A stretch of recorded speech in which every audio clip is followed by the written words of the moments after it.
ये पेस्ट लगाया हुआ था किसी ने। तो जिसकी जो चीज़ होती है वही यूज़ करना चाहिए। अब ड्रेन बैग जो होता है वो अलग होता है, कोलोस्ट्री बैग अलग होता है, हर चीज़ का अपना अपना काम होता है। ठीक है, तो अच्छी तरह से हमने इसको स्किन को ड्राई करना है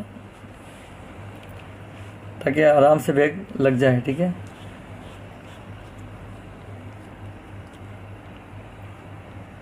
ये देखिए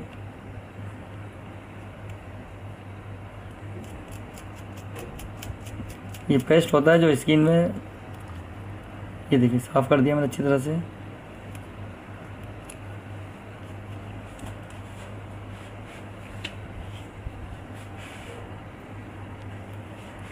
थोड़ा सा हम गीला करके इसको फिर वॉश करेंगे।